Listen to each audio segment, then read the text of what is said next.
found a church and to lead the church. All churches led by a woman are wrong. They are not of God. Certainly they are of Satan, because it is not allowed for a woman to lead over men and to usurp authority over man, but to be in silence. The reason is very simple.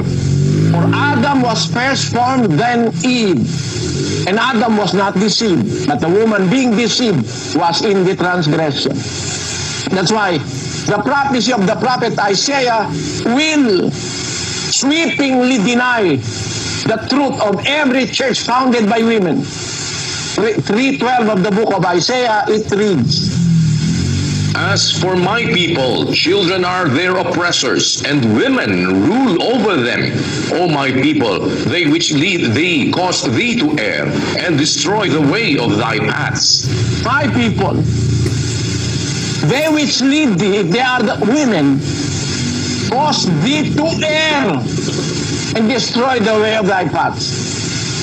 How do I look at the Seventh-day Adventist as a religion? It was founded by a liar, a woman liar. Let us read, or let us hear this. It's part of history of the Seventh-day Adventist Church.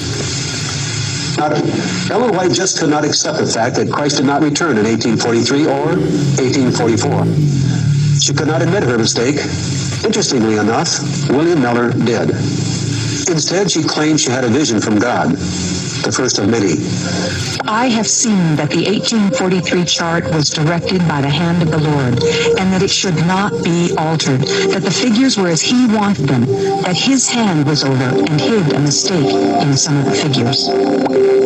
Rather than admit that she was in error, Ellen Harmon claimed that God was the one who had made the mistake and had covered it up himself. What kind of a blasphemy is that?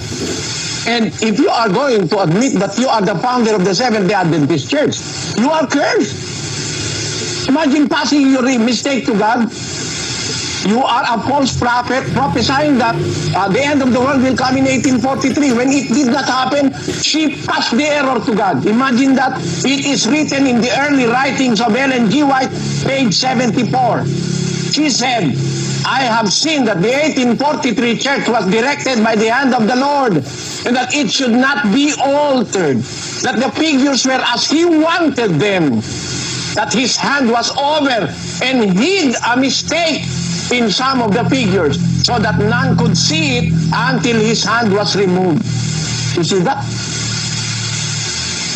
The 1843 chart that she said that is the end of the world was committed by God. God's hid some error. That's why she was mistaken in saying that 1843 is the end of the world, because God that time did not remove yet His hand, hiding the error. Is this the kind of church are we going to attend or to be member with? Mga kapatid, mga kababayan Sabadista, mag-isip-isip kayo. Hindi pwedeng totoo yan. Lahat ng iglesyang babayan, leader, mali. Hindi yan ang kalooban ng Diyos. Basahin natin ang pangako ng Diyos sa kanyang bayan mula pa sa Israel. 9:4 ng unang hari. At tungkol sa iyo, kung ikaw ay lalakad sa harap ko, gaya ng inilakad ni David na iyong ama, sa pagtatapat ng puso at sa katwiran, nagagawa ka ng ayon sa lahat ng aking iniutos sa iyo, at iingatan mo ang aking mga palatuntunan at ang aking mga kahatulan, ay akin ngang itatatag ang luklukan ng iyong kaharian sa Israel magpakailanman, ayon sa aking ipinangako kay David na iyong ama, na sinasabi, hindi magkukulang sa iyo ng lalaki sa luklukan ng Israel. Yan ang pangako ng Diyos sa kanyang bayan. Hindi pwedeng magkulang ng lalaki pagka talagang magsasadyos kayo. Alakad kayo sa aking palatuntunan, sabi ng Diyos kay Solomon, tutuparin ko ang pangako kay David na iyong ama. Hindi kayo kukulangin ng lalaki na uupo sa luklukan ng Israel. Yung kalooban ng Diyos na yan na ang kanyang bayan, pamuluan ng lalaki mula pa sa panahon ni Haring David. Sabi ng Sabadista, ba't si Deborah? Wala pa kaharian ng Israel noong panahon na wala pang nakatatag na kaharian . Ang unang-unang naging hari sa Israel, si Saul. Eh kung si Saul na hindi tapat sa Diyos, pinalitan ni David. Mula kay David nangako na ang Diyos, hindi kayo kukulangin ng lalaking upo sa Israel. Hindi kasama si Deborah ron dahil hindi pa naman panahon ng kaharian ng Israel noon eh. Pero nung matatag ang kaharian ng Israel, nangako ang Diyos kay David. Alam mo naman kung mangako ang Diyos, hindi niya binabago eh. No?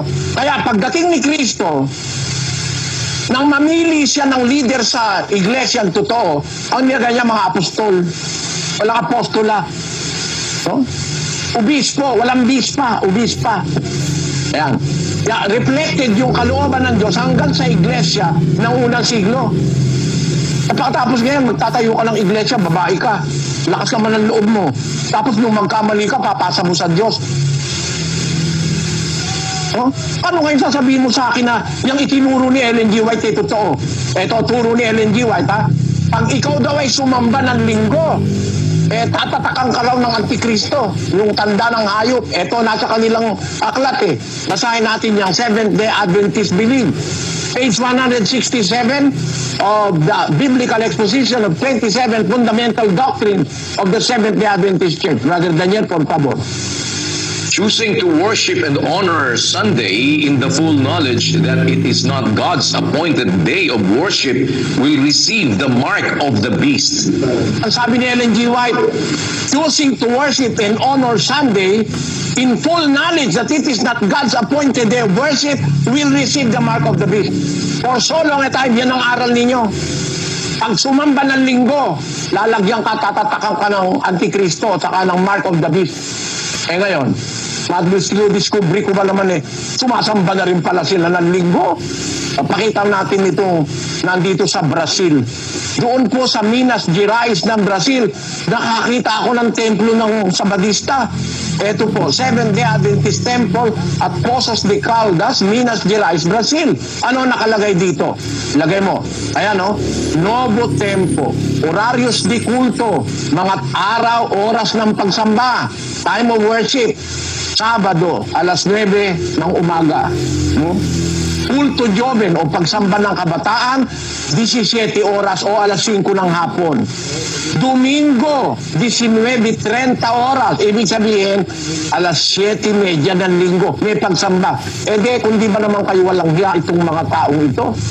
Sasabihin mo, pag sumamba ng linggo, tatataka ng Antikristo, ng Mark of the Beast. At may pagsamba na kayo ng linggo ngayon. Hindi lang pala doon. Naging curious ako. Sabi ko, yung nabasa ko sa libro nila, pinakainan nila ngayon dahil sumasamba na sila ng linggo dito sa Brazil. Aba, hindi lang pala sa Brazil yan.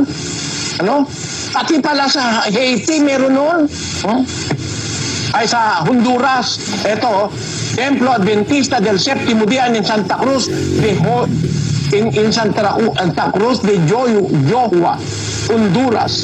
Ano nakalagay dyan sa Honduras? Ayan, reuniones, Domingo, alas 6 ng gabi. Sabi ko, talagang itong mga Sabadistang ito, hindi lalaban ng diskusyon itong mga ito, kaya dito ayaw lumaban ng diskusyon sa akin eh. Mapapahiya sila sa kanilang mga maling aral eh. Unang-una, iglesyang itinayo ng babae. Hindi autorisado ng Diyos ang babae magtayo o mag-leader ng iglesia. Kagaya rin ng iglesia quadrangular. Babae rin nagtayo nun eh. Baka may alam pa kayong iba, sabihin nyo sa amin. Para maikalat natin sa buong mundo na yung mga iglesyang itinayo ng babae, siguradong mali dahil labag sa kalooban ng Diyos. Hindi ko ipinahintulot na ang babae magturo ni magkaroon ng pamumuno sa lalaki kundi tumahimik. Si Ellen G. White hindi lang namuno eh. Siya mismo nagtayo. Basahin natin sa kanilang libro, kapatid na Daniel. Ito po sa Seventh-day Adventist Belief, a Biblical Exposition of 27 Fundamental Doctrines, page 224. The gift of prophecy was active in the ministry of Ellen G. White, one of the founders of the Seventh-day Adventist Church. Hindi chismis yan, mga kapatid. Ang may sabi niyan sila mismo, libro nila yan eh. Meron akong kopya, bumili ako eh. Binentahan ako niyan eh. Meron ako niyan. Nasa library ko. Inopya na lang namin sa computer. One of the founders of the Seventh-day Adventist Church. They claim that Ellen G. White is one of the founder, but eventually, she became the leader. The commanding power in the Seventh-day Adventist Church. That's why, at each start, ang tawag dyan sa batas, void ab initio. Mali mula sa umpisa. Kasi ang pagkatayo, babae nagtayo. Kaya ang aral mali, di naintindihan yung Biblia eh. Bakit? Nagtuturo ang Diyos ng ibang araw bukod sa ikapitong araw eh. At yung araw na yon, si Kristo yon. Siya ang kahapon, ngayon at bukas, makalawa, makaitlo, ikaapat. Mga unang Kristiyano, sasabihin mo, pag